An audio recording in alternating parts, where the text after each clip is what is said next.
en medio de un cabildeo de parte del gobierno y organizaciones civiles y la Suprema Corte de Justicia, ¿qué irán a hacer con el proyecto de Arturo Saldívar sobre el caso de Florence Cassés?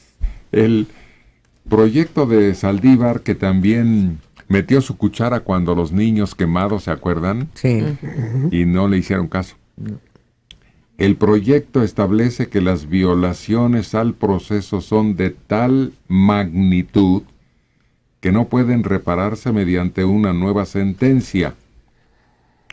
Al menos 2 de sus 4 colegas en la primera sala no comparten esta visión y podrían inclinarse por una propuesta que sancione las irregularidades y vicios del proceso sin invalidar el juicio. El caso es que esto ya se volvió apestoso. Ya este trancazazo a la justicia, al orden, a los derechos de la detenida. Mientras más le escarban, más irregularidades salen y más se pone en duda la culpabilidad de esta mujer. No solo la validez del juicio ni la captura, sino la invención de testigos y el aprontamiento de los mismos en su contra. Uno declaró ante el acoso de la policía que aquí le habían puesto una inyección para adormecerlo y cortarle los dedos. Y luego se comprobó que era un lunar. En el punto preciso donde él declaró que ahí le habían puesto la inyección. Ayer el colaborador del Universal, José Antonio Crespo, saca una tras otra todas las cuestiones que están muy discutibles sobre la credibilidad de los testigos. Ante la posibilidad de que la francesa en la Suprema Corte de Justicia sea liberada, ordenen pues que la liberen, legisladores federales demandaron sancionar el montaje y la detención de los secuestradores y los vicios del proceso. Pero dijeron que si está comprobada su culpabilidad. Ahora, la Suprema Corte de Justicia tiene un asunto aquí muy delicado. ¿De qué hace caso? ¿De un tratado internacional o de la Constitución y la justicia en nuestro país? ¿Cuál es prioridad? La Constitución y la justicia del país, desde luego, y la cual señala cómo deben ser las detenciones, cómo debe ser el proceso, los cuales han sido violados. Si no se trata del tratado o no del tratado. La discusión ahora es que cómo la autoridad ejecutiva violó el derecho procesal. Pero entonces, ¿por qué se compromete México en un tratado internacional a respetar lo que ahí se señala? ¿Por qué va a quedar mal México? Porque aquí la solución hubiera sido muy fácil, ¿no? Se pone en manos de las autoridades francesas, punto. En ese momento, desde luego iba a recibir críticas, pero en ese momento el país estaba cumpliendo con un compromiso internacional y la entregaba como culpable. Claro. No la estaba liberando, la entregaba como culpable. Sentenciada. Claro. Obligando a Francia a hacerle cumplir su condena. Exacto. Compromiso que no aceptaba Francia, lo dijo el propio Sarkozy, que ellos tendrían que hacer una revisión.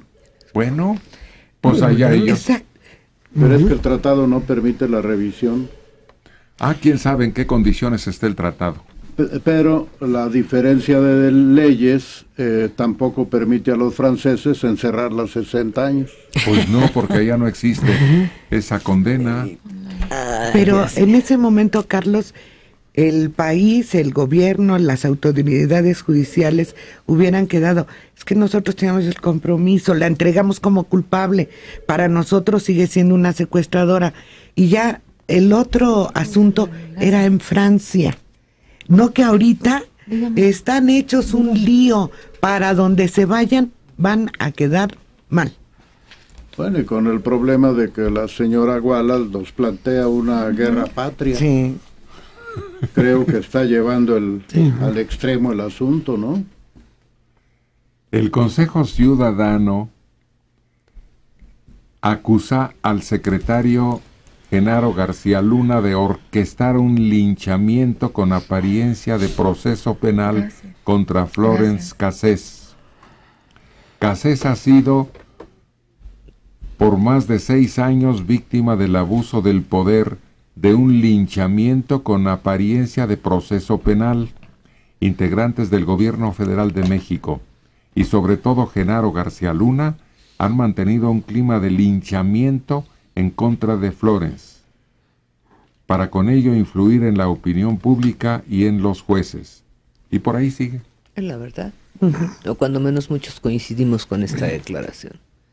Se han valido de todo este montaje para acreditar sus acciones, para estar con los reflectores encima, para, pues no sé si para lograr el justificar su actividad y fotoreando, porque en su momento fue con mira a posicionarse exclusivamente. Ayer pasó algo muy curioso, un debate intergrupo radial entre Zabludovsky y Óscar Mario Beteta. Óscar Mario defendía que no debe encarcelarse a Cassés y Zabludovsky que sí, que debe liberársele de inmediato por los graves vicios del proceso. Curiosamente fue transmitido por los dos programas simultáneamente. ¿Puedo decir algo? Sí. Pues mira, Paquito. Oye, semejante par de influyentes comunicadores públicos que están más allá de nosotros, que somos humildes trabajadores del micrófono.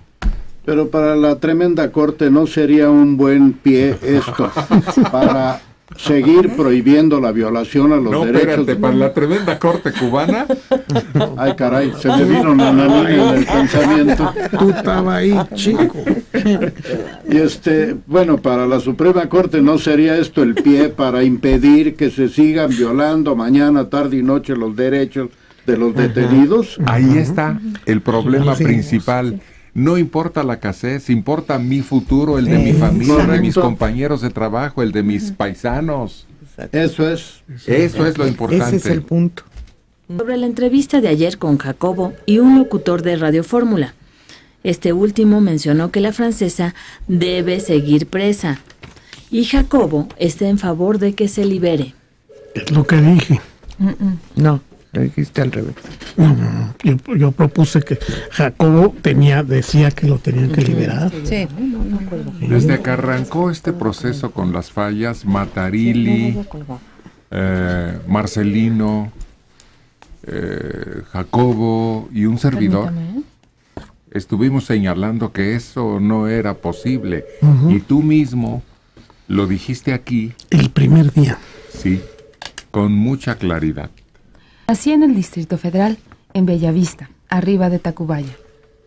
No es justo que a la señora Cassés la tengan privada de su libertad, sobre todo con esa trama que le orquestó García Luna y la grabación de una supuesta detención para levantarse el cuello. He escuchado en Canal 4 a varios periodistas decir que existen fotografías de los papás de Florence Cassés con el jefe de la banda de secuestradores en el rancho del secuestrador.